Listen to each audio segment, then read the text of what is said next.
Cause I'm a boss.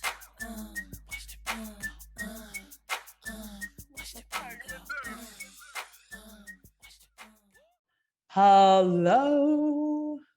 All right, I am. How are you, darling? I'm good. How are you? I'm good. I'm so excited that you took the time to talk to me. And what a treat that I get to talk to like twice in a month. I know. We haven't talked in years. I mean, that's crazy. Trista Sutter is a dear old friend of mine, but most of you will know her from The Bachelorette.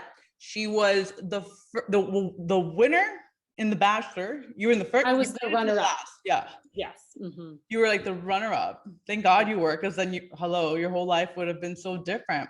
So you were the first runner-up in The Bachelor, and then you got your own show from it, and you were the first Bachelorette. Competition, then you'll love The Bachelorette. 25 guys trying to win the ultimate prize. She's hot, she's in charge, and she's ready to rock. It'll be a fight to the finish. The Bachelorette kicks off sizzling Wednesday, 9/8 Central on ABC. Let's get started from the beginning. Who are you before The Bachelorette happened? I was a pediatric physical therapist at Miami Children's Hospital. And during that time, I was just kind of in a rut. And I remember being at the gym and seeing the Heat dancers working out. And I was like, I want to do that. I had always danced. I was a pom and in high school. And then on the high school or on the college, we called it the Red Steppers. We performed at the football games at college. And so I was like, I want to do that. So I tried out. Actually ended up trying out 3 times, but that's where I met you when I finally made it. So that's where we fell in love. And that's where we fell in love. So that happened. And then while I was in Miami, I found out about this new reality show that was going to be filming in LA. And I just wasn't super happy then. And I thought, why not apply? Huh?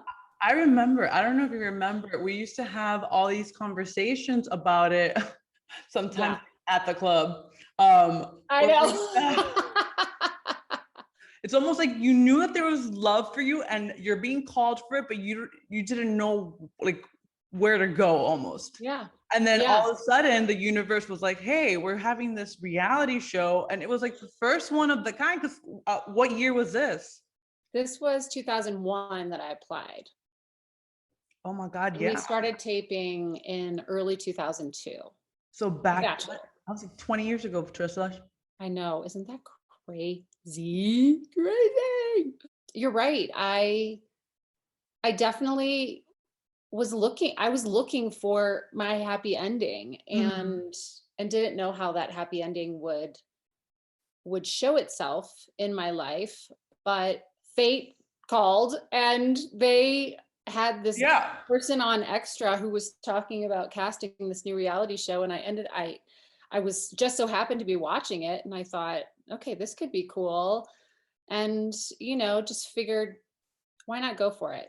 Okay, finally you got casted for The Bachelor. And then what was your experience in that show, making it all the way to the end and then having your heart broken?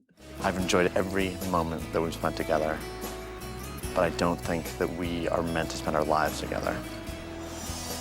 I gave in to possible hurt, but I mean, whatever happens, my life will go on.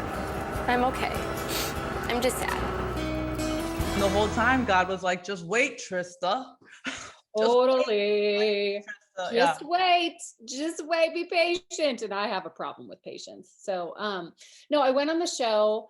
I met a lot of great girls, some to this day I still talk to. And I really just wanted to have fun. I wanted to have a fun experience, if you will. And Alex and I forged a connection. And I remember in the show, I said, I like you a lot, but I'm not in love with you, kind of thing. So I think looking back on it, I was definitely caught up in the fact that there was this guy who on paper especially looked like everything I wanted. Like he was professional, he had traveled the world, he was well educated, he was well spoken, he had a great family, all of these things. And I thought, well, I should like him. and he's right here.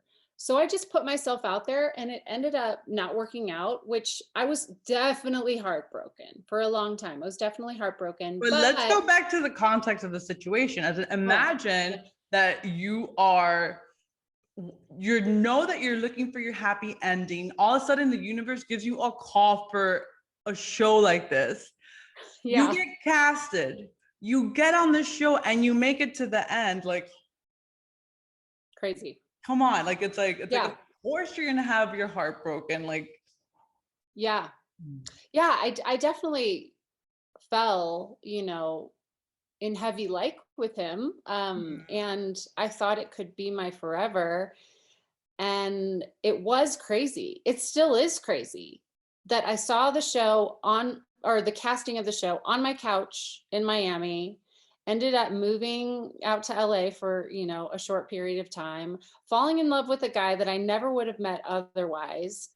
And then during the finale of that show, the exec producer calls and he says, "It's not set in stone yet, but we would really love for you to be our first bachelorette." And I was like, sign me up.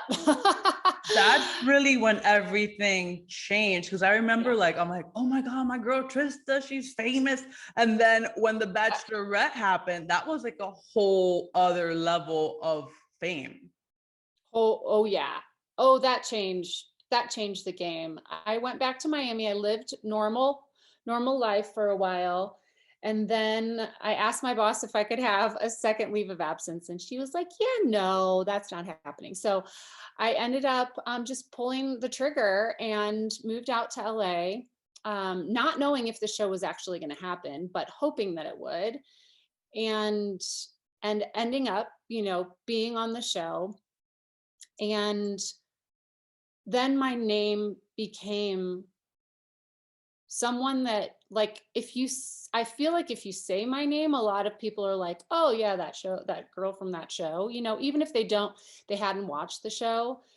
The Bachelorette definitely changed my life, obviously for the better, because I met my husband and we have a beautiful family.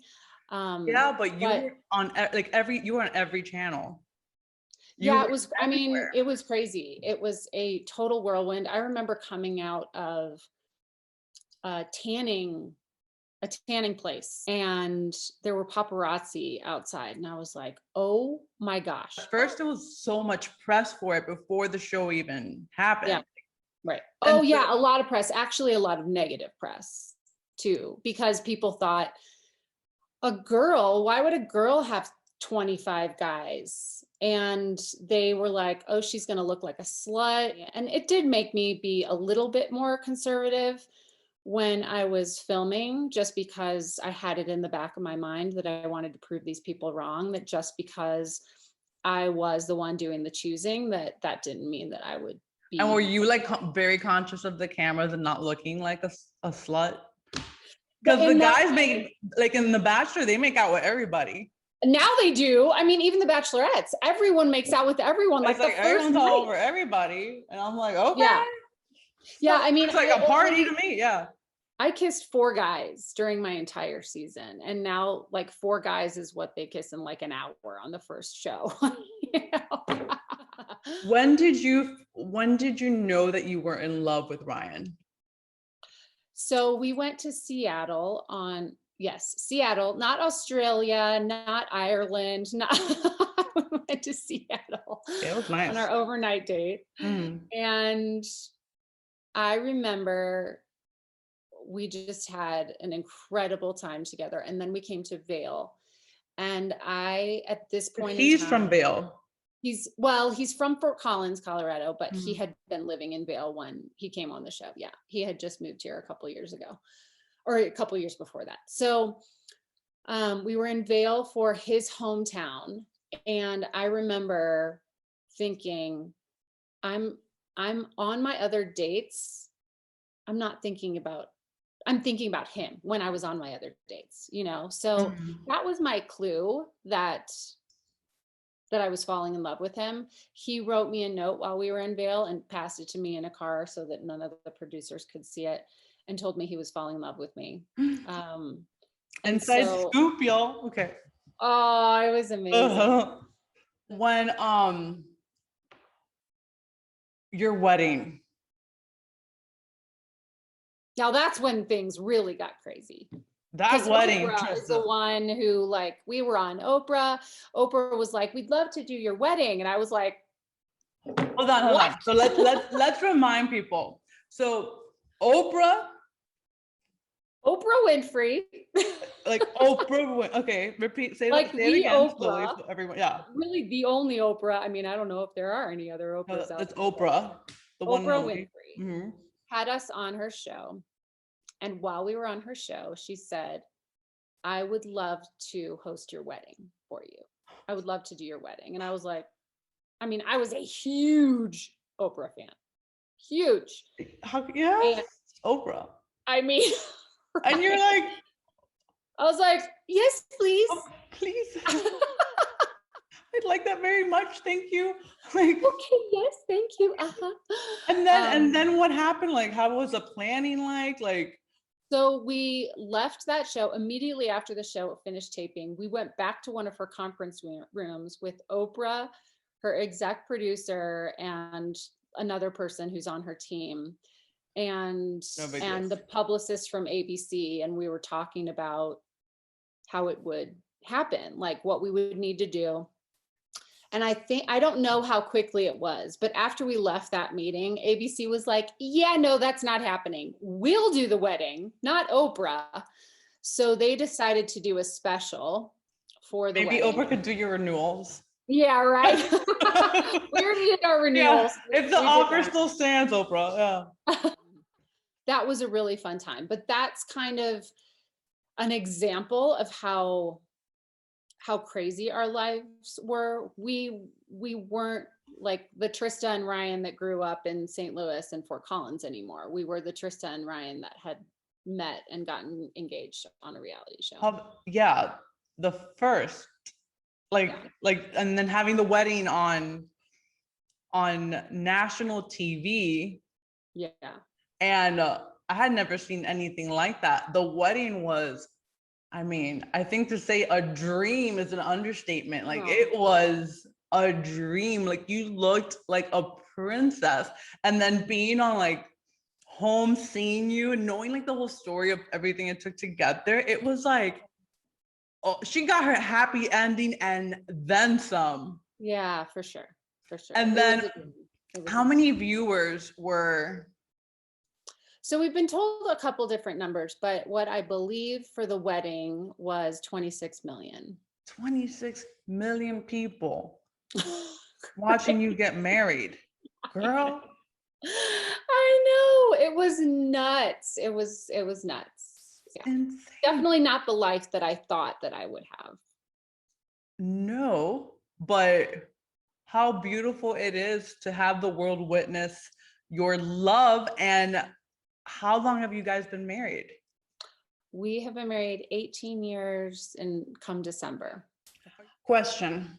Yeah. What was the transition like for you when you became a mom? Oh gosh. A beautiful Well, first baby. of all, I had always, that was my dream. Like, more than just having a beautiful wedding, you know, kind of as a little girl, I dreamt of that. And finding my Prince Charming and my happy ending, I wanted to be a mom. That was my dream. And Ryan and it actually took us a couple years to get pregnant, which was very difficult because, you know, you think, well, you find your guy, you get married, and the next step is having babies. Well, imagine since like up to there, your story had been literally a dream the entire time. Yeah. So it was hard. And that's something that so many women struggle with. And now women are talking more publicly about it. But back then, not really. 10 years ago, how old was your son? We did talk about it a little bit. And we ended up going to a fertility specialist, but it was right after my first appointment. I had a hysterosalpingogram, which basically cleans out your fallopian tubes. And I got pregnant. So we didn't really have to go through all of the IVF, even though we were prepared to do that. So I will never forget, Ryan was climbing a mountain in Argentina called, I was ovulating. So we're trying to have babies. So, you know, You can think of what we Fill in the did. blank. Yeah. And we tried to make a baby, and he goes off and is climbing a mountain. And the only way I can reach him is via satellite phone. And it would cut off all the time. I couldn't talk to him every day. It was like maybe every other day, every couple days. So I remember, and at this point in time, I was taking a million EPT tests, like a million tests, thinking, okay, did I get pregnant this time? Did I get pregnant this time? So I remember taking the test, and I thought I had taken so many at this point. I just kind of left it in the bathroom and wasn't like staring at it like a hawk, Mhm. waiting for the pot to boil. And I remember going back in the bathroom and reading it. And I literally felt like my feet were stuck in cement. Like I couldn't move, because I was looking at it like maybe I was in shock or something. It was positive that I was pregnant. And I couldn't call my husband. I was just like, no, we finally are pregnant. And I can't call him. So I called my mom, and I was bawling my eyes out. And she was like, what's wrong? Oh no, are you hurt? You're like, you're gonna be a grandma. It's the best. So anyway, it was a long time coming, one of the most beautiful moments, but getting into motherhood, no one ever tells you. I mean, people say it's hard. No But one it's tells you. hard. Yeah, I was about to go ask you that. What was your what you had envisioned motherhood being versus the realities of the responsibility? Had some great role models. My mom was a great role model. I grew up with a woman across the street who watched me after my parents got divorced, and she was an incredible mother. There's a difference for like those first 3 months. Oh, like the no sleep really affects me. Yeah, that's the thing, because like well. now as there's the motherhood like after, and then there's like those first 3 months. Yeah. No Well, and one even tells right you now. about those first 3 months. Same.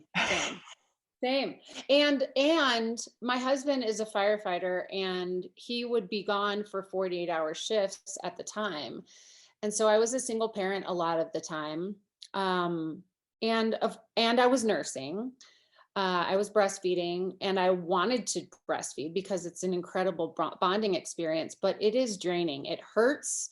It's draining. I tried, and back then, with Ava, every single one of my friends had done it. Everyone I knew who had a baby had breastfed, and none of the people who I knew who had babies had ever talked about anything other than it being magical and amazing and this overwhelming love, and how breastfeeding is like so bonding. No one had ever talked to me about like, maybe not, it's hard and that not everyone can do it. And so for me, the fact that I couldn't do it, Ava couldn't latch on, I just couldn't do it. It was so hard for me that, oh my God, the fact that it's like, it's every 2 hours. And the worst was the 4 a.m.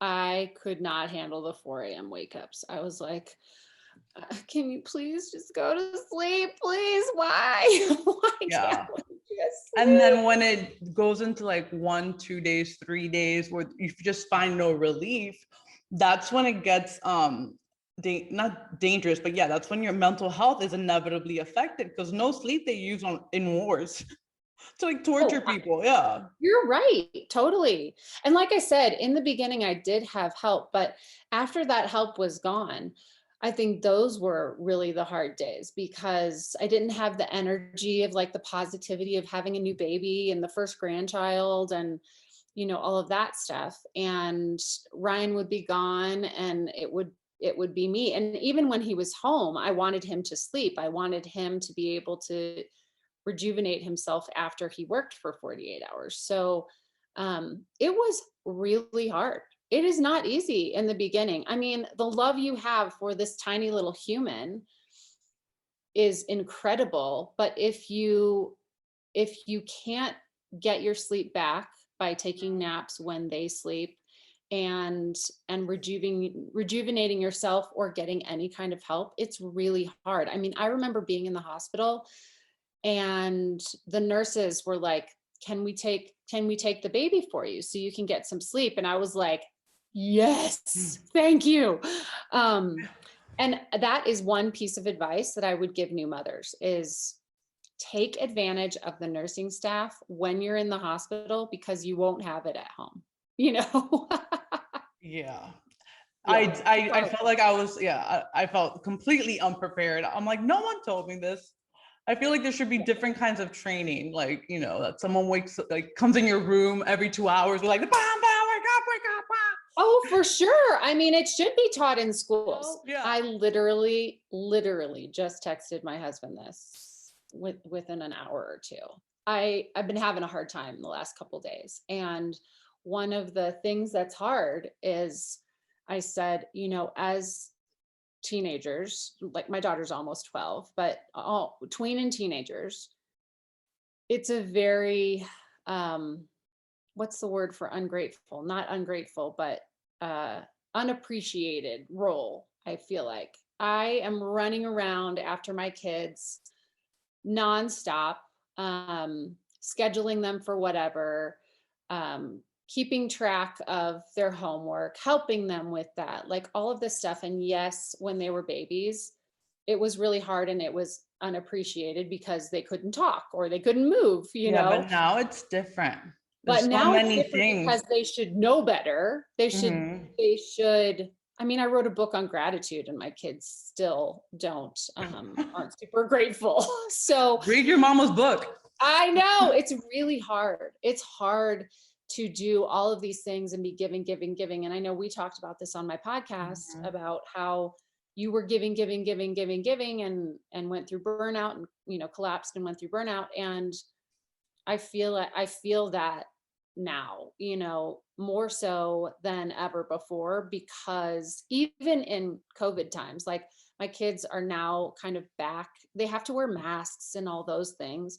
But my daughter's dancing, my son is playing, which is a lot. I told you about that. Yes, it's I was a like, lot. prepare. It's a lot. So that's a lot. Just even in addition to just normal classes, and she wants to play volleyball. And then your son is in extracurricular activities too? He's a hockey player. He loves hockey. And so it's going away for hockey tournaments that we can actually do now, which I'm super grateful for, but it's really hard because they don't see all the work and they don't need to see. They're teenagers and I want them to be happy and living their life and doing the things that they should be responsible for. So they shouldn't have to let mom know, I love you, mom. Like we say, I love you all the time, but thank you for blah, blah, blah, you know, whatever. Are they embarrassed by you? About by being, not by you, but just saying like, my daughter's embarrassed that, she's like, I'm like, oh yeah, I'm a cool mom. I am a really cool mom. There was one time I showed up, it was her birthday at school and I showed up with a cake on her birthday. Like it wasn't like a regular Tuesday that I'm just wanted to be like weird. It was her actual birthday. I showed up with a cake and I see my daughter go, oh my God, to her friends. How embarrassing, Trista. But she's 11. It's such a difficult age because the hormones are starting and their friends are, you know, starting the phones, like they see they're social very media. aware of being cool or not cool or how people perceive them. And so it's also like the most important age. This is like the span of time where you could easily mess them up. Right. Like you're like, I really don't want to mess you up, but you're making it difficult for mom. Oh my God. Now that we've talked about motherhood, I want to talk about your TED Talk. What I loved about it was that, and if you could share, when you had your first meeting with the other speakers, and who was there with you? Okay, so I'll give you some context. Ryan was on a ski gondola one day, and I had just finished my book about gratitude, Happily Ever After, The Life-Changing Power of a Grateful Heart. And in the gondola was the woman who puts together TEDx Fail. So she was asking her friends if they knew anybody who could speak about gratitude. And my husband was like, I'm so sorry to interrupt. Like, you're in a really small space. It's like 8 people in a gondola and maximum. And he's like, I'm so sorry to interrupt, but my wife just wrote a book about gratitude. And she's like, oh, well, who's your wife? And so he connected her with me. And otherwise, I don't think I would ever, I looked up to TED Talks like, holy cow, these people are amazing, right? The pressure when you find out you're going to do a TED Talk. And so she asked me, and I said yes, thinking it was a great honor. But then when I said yes, I was like, what am I getting myself into? I hate public speaking. And I know that's really hard to believe because I've been on television and I've done a lot of interviews, but a camera to me. Different because like, I did the one in Punta Cana, and I remember that was also a dream of mine. Like that is my dream to do one. But then when it actually comes and you start looking to do research, like let's look at other TED Talks, and you're like, oh, you know, presidents and like all these like, it's daunting. Yes. Is the word. Yeah. We heard from Stefan, who has been studying the nature of consciousness for 40 years. And Ira, who not only would be speaking about something so globally important as the prevention of nuclear war, but his organization is none other than a past recipient of the Nobel Peace Prize. When it came time for my turn, my self-worth had been beaten down so badly by my insecure inner demons that I said, I wish that I could say that my life has been as meaningful as all of yours, but really, I'm most known for handing out roses on the first season of a reality show called The Bachelorette, where, crazy enough, I met and fell in love with the man of my dreams. No kidding. So I went through the process. I struggled a lot because I thought, what, who am I? I know I wrote a book on gratitude, but my book was about like stories from my life that have taught me how to be more grateful, stories from other people's lives or strangers or whatever.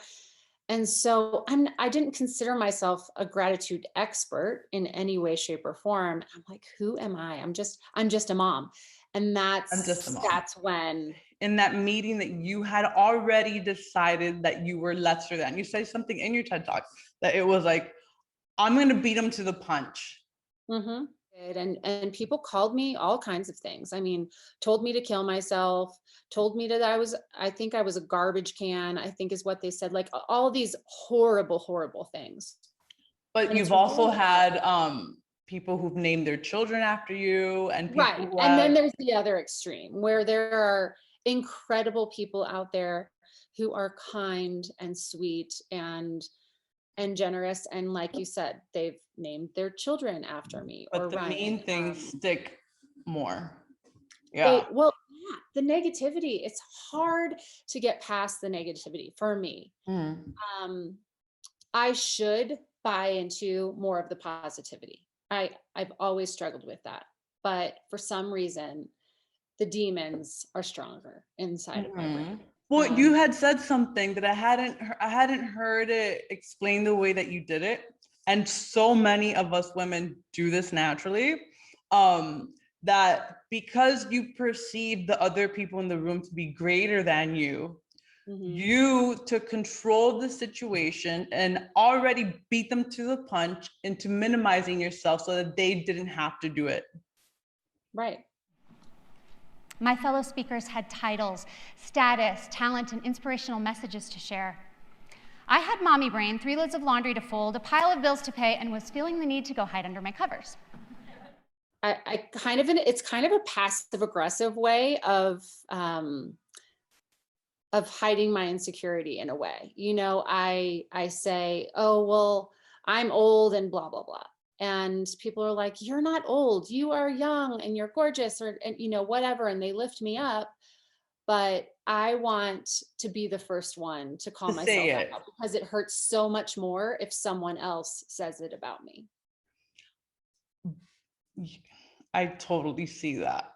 But then you're like masking it though. So like, it's like, I could see how you would be like, okay, this is me empowering myself to take control of the narrative, but in reality, you're masking these major insecurities and your own thoughts about yourself, and kind of portraying it in a way where it's like, no, you're not empowering yourself, you're disempowering yourself. And my whole TED Talk was about a moment where I was asking Max what he wanted to be when he grew up, I think. I remember that was awesome.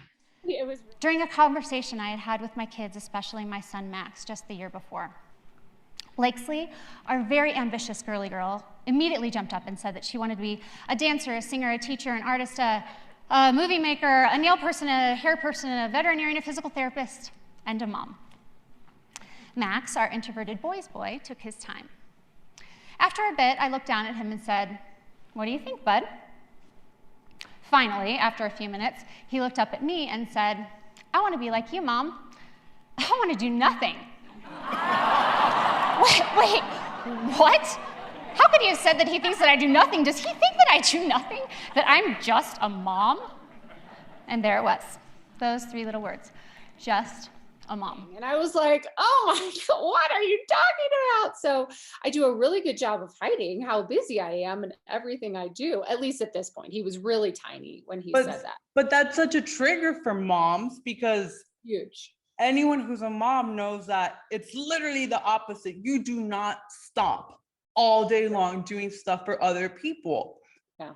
Like, you could go to work all day long and it's less exhausting than being at home and Yeah, you're so right. You're so right. It's my daunting. So to hear that is an identity thing, because as women, we have our identities and then we get married and we have kids, and the children are so consuming in the best possible way. But I know that a lot of women struggle with being identified as just a mom. Yeah, and that's a mom is an amazing role. It's the hardest thing you could ever do. Right, but I'm sure people, if now that you hear me saying it, so many people will say, "Oh, I catch myself doing it now all the time." We all where do. You say, "I'm just a whatever. I'm just a teacher. I'm just a wife. I'm just a secretary. I'm just a whatever." And I feel like we all do it because we want to minimize, because we want to protect ourselves from the people who will judge us, you know? Yes. I try not to say it anymore, that I'm just a mom. If someone asks, "What do you do?" I do have a company and I do work, earn a living from people outside of my home. And you're an author. And I'm an author and I'm a podcast host and I do a lot, but my priority is being a mom. And so if someone who doesn't know me asks what I do, instead of getting into all of that and all the TV stuff, my go-to was usually, "Oh, I'm just a mom." But now, after I did that, take the just out. Just take the just out. I'm a mom. I'm proud of being I am a mom. Yeah, no just. Yeah. The emotional load, just the load in general is heavy and can easily put you into burnout. And we spoke about this in your podcast, where what I experienced, and you had experienced something before I did, where you had a seizure. Mm-hmm. It's an image Trista Sutter's family will never forget. The ambulance came. I was laying in the ground. The woman America knows as the first bachelorette was on a tour bus in Croatia with her husband and 2 kids, when suddenly something went very wrong. And all I remember is feeling very dizzy and very nauseous. And then the next thing I knew, I was in this dream. And the only way I can describe it is it was like a white euphoria. A lot of people have talked about near-death experiences. I don't know if that's what I had. I heard Blakesley screaming, "Mommy, Mommy." And I looked up and Trista had fallen onto Blakesley in a sort of a convulsive type of state. Husband Ryan is a trained EMT, but says despite seeing emergencies all the time, this scared him. I was checking her pulse. She wasn't breathing. She's turning sort of blue. You fell into your daughter's lap. Yeah. How did she react? She was traumatized. I think she probably still is a bit. I'm laying on her with my eyes wide open, rolling back in my head. My jaw is clenched. I'm shaking. When I came out of it, I remember him saying, "You just had a seizure." Trista was rushed to a local hospital, underwent various tests, but doctors couldn't find anything wrong. So we get to this national park and we're stopped on the shuttle bus, and there's like a little cafe that I could easily just quickly walk to. I could see it. So I walked to this cafe to get Wi-Fi to try to connect with these people that I was working for. And all of a sudden I'm looking down at the shuttle. I'm like high up. I had taken maybe 20 stairs to get up to this cafe, and I'm looking down at the shuttle bus that my family is all on. I'm alone, and I see it start driving away, and I panicked, and I was like, oh my God, I'm going to lose my family. Like, they're going to leave. I'm in a foreign country. I don't know how to speak the language. And so I start running down the stairs, and I trip. And I had just had back surgery like 6 months before that. I trip like a fusion. So it was a pretty significant surgery. I trip and I hurt my back. And so I'm in pain, hurt my knees. People are coming like, oh my God, are you okay? I'm like, I just have to get my family. So, and looking back, would they have left me? My family wouldn't have left me. They would have made the shuttle bus stop. Like, but I was in panic mode. I was like, oh my God, they're going to leave me. So I run to the shuttle bus, finally catch up with it. And I was crying because I had fallen, and he's like, are you okay? What's wrong? I'm like, just let me get on the bus. I fell, I'm okay. But I'm just feeling really nauseous and dizzy. And then everything went black. Well, really white, actually. I went to what I call a white euphoria. So I tend to believe it was a near-death experience. What Ryan saw, so I fell over onto my daughter, actually, which still to this day breaks my heart. He knew because he was sitting behind me, and Blakesley, my daughter, was screaming, mommy, mommy, mommy. Oh my God. How old was she? She was probably like 8. I became rigid. I fell over, and he thought I was just like leaning into her, kind of giving her a hug or something. So I start convulsing, and on your daughter. On my daughter. Eyes were rolled back, and my jaw was really tight. Ryan said I was turning blue. Oh my God. So this is what they're seeing. And he's an EMT, so I was in good hands, but this is what they're seeing. And what I am going through is just being surrounded by white and nothing else, and just feeling incredibly happy, like so happy, like no responsibilities, no weight, just light and euphoric. And so all of a sudden I start hearing my daughter, and I start hearing my husband saying, babe, are you okay? Trista, Trista. And she's screaming, mommy, mommy. And I woke up, and I think that they brought me back. Yeah. Because it wasn't my time. And it was crazy. So mine was like very similar to what you experienced. No. Wait, I'm not over. Oh, you're like, no. I didn't see white and felt happy. Like, I went black. So I've seen enough movies to know that when it goes white, that's like, that's crazy. That's like you passing away. Oh yeah, I think I easily could have. If that had happened where I wasn't surrounded by anyone, I feel like I would be gone. Yeah. Your daughter. But my daughter, I heard her voice, and my son was there, and my in-laws were there. But she was right next to me and screaming pretty loudly. And is she still affected by it? She has to be. I know she is. Not every day. Yeah. Maybe once or twice a year she'll say something. Like one thing I do is, you'll just be sitting at the dinner table or something, and you're thinking of something in your mind, and you're just looking off into the distance, right? You're just zoning out, quote unquote. And if I zone out, she's like, Mom, are you okay? Like she doesn't say, I'm worried about you, or I don't want you to have a seizure. But I know that in the back of her mind, or subconsciously, she's thinking to herself, oh no, is mommy okay? Mm-hmm. Yeah. So yeah, I think both her and Max, and even Ryan, even myself, I I actually recently had a panic attack. I've never had a panic attack other than like kind of what was associated with the seizure, if you want to call that a panic attack. I don't think it was. How long ago did you have a panic attack? Maybe 2 or 3 months ago. Okay, so recently. Yeah, it's all kind of revolved around this medical mystery that Ryan's Your involved in. husband's I going don't need to through. get into that, but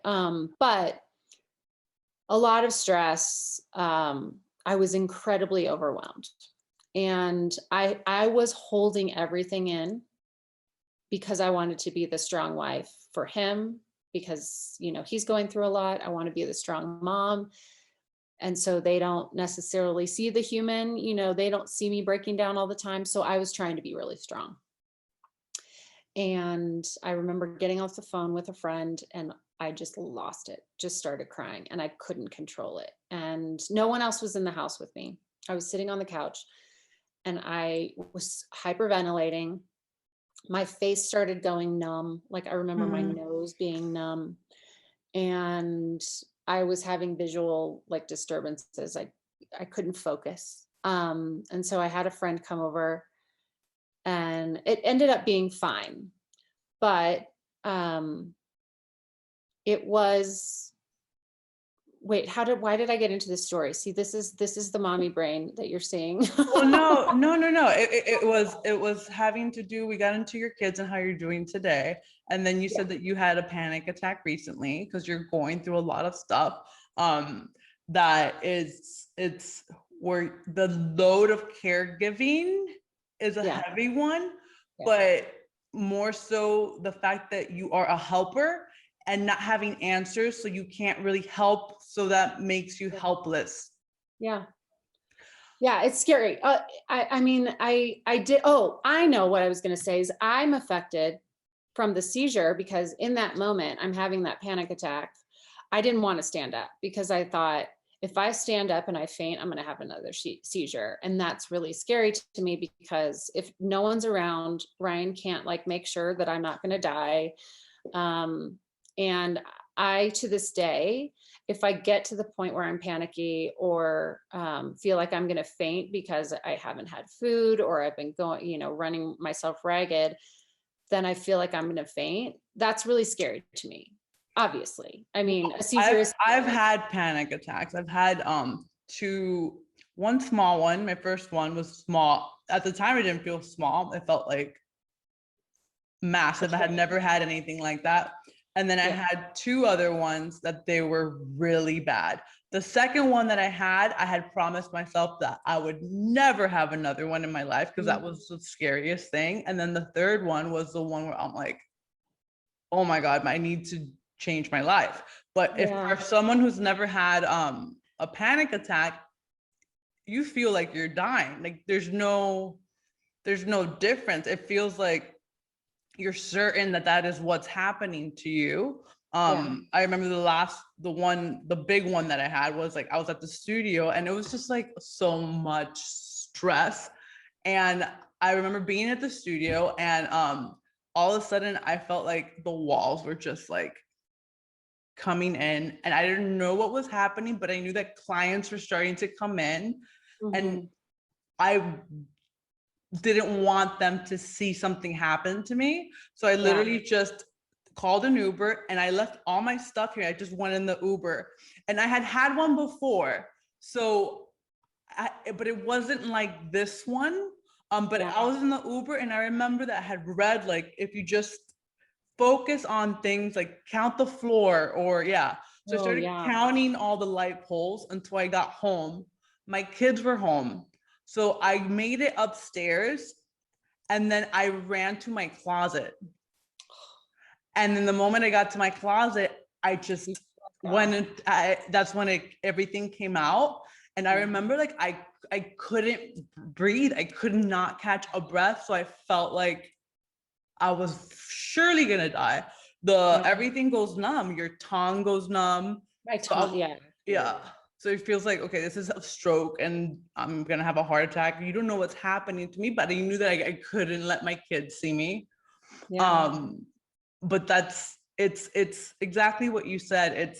And that comes to show like how absolutely necessary and vital it is to really your survival, to express emotion and not keep it in. And the way that we've all been conditioned to live is literally killing us. Yeah. Literally.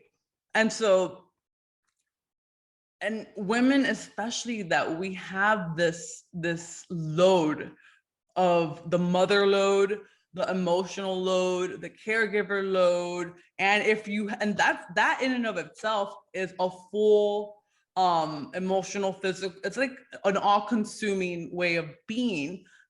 Add on a career is another load, but not even as much as like the load of everything else that you're supposed to be for everyone else. Yeah. And it doesn't matter how much of an advocate you are for self-care, sometimes it feels impossible to carve the time to do that. Oh, for sure. I mean, I just recently started working out again. I had broken my ankle in February, right before COVID hit, and like quarantine, like safer at home stuff. And and it was, mind you, I'm in Colorado, so it was winter in Colorado. I wasn't going to go for a walk outside with my crutches. So I became pretty sedentary, and finding the time to get back to the gym is really hard. I have found that I have to make an appointment for taking a class, or like I put it on my schedule.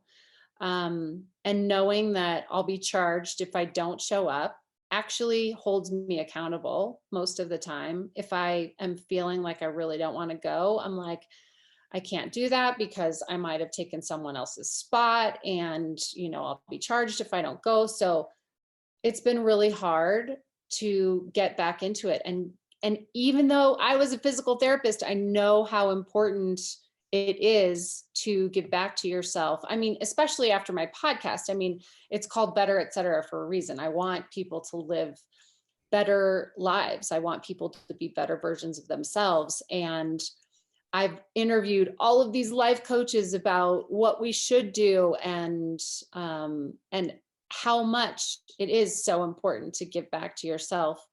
But yet I still don't do it. I don't make it a priority. And I know that I need to. It unfortunately, making yourself first, unfortunately, comes sometimes after a near-death experience. Yeah, but you know what's interesting about that? I was recently thinking about that because, yes, I feel like I did have a near-death experience. And after it happened, I was really trying to hold myself to being grateful for every moment, because I felt like I was given a second chance. But the more time has gone on, the less I think like that. And I get caught up in the stress and in everything that I need to do, and not really truly being grateful for every moment, you know?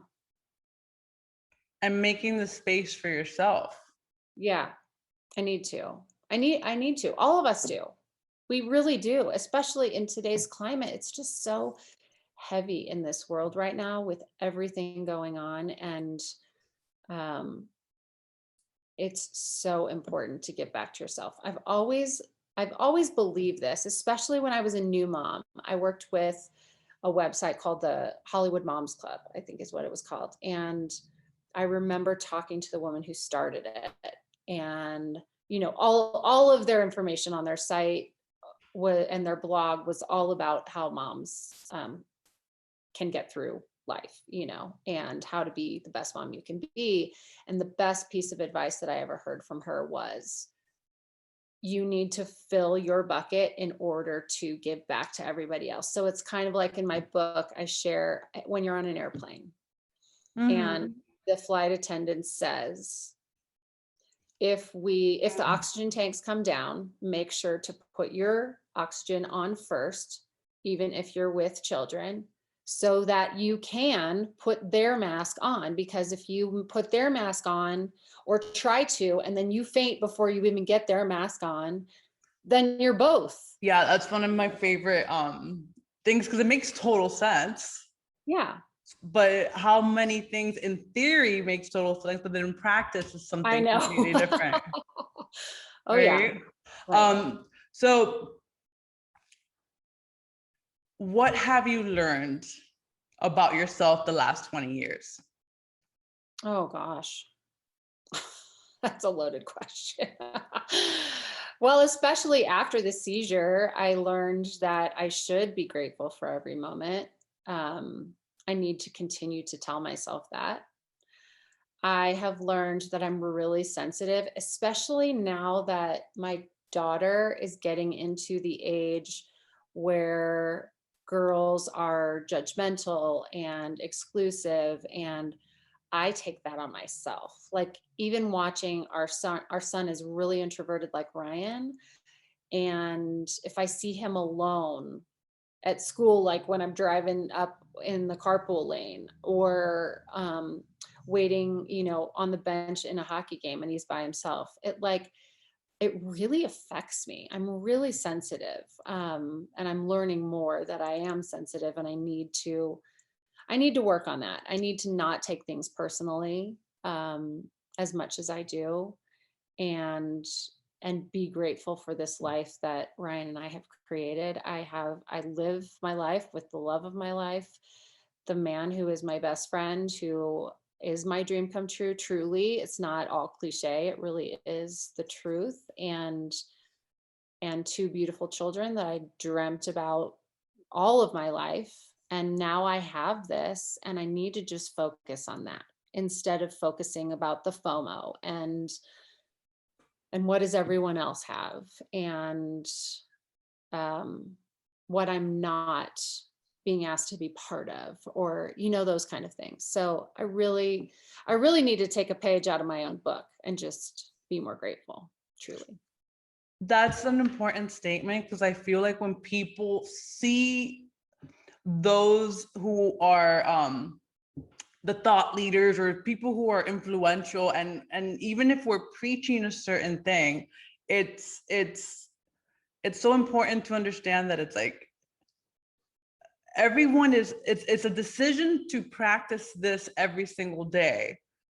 Because you wrote a book on gratitude doesn't mean that you're gonna just be grateful every single day of your life because you did that. It's like it's a decision to be grateful every single day. It's a decision to care for yourself every single day. And you have to make that decision daily, because if not, you just go back to normal. And I think that that's important for people to understand, that it's not that that anyone is better or it's easier for anyone else. It's just you decide to do it because you understand that the consequences are too high. And hopefully those of you watching this, you'll do it before your life is in danger or you collapse, or it doesn't need to get that way. And unfortunately, for women especially, we allow it to get that bad to the point where you're like, oh my God, I'm behaving like this, thinking that it's in the best interest of my family.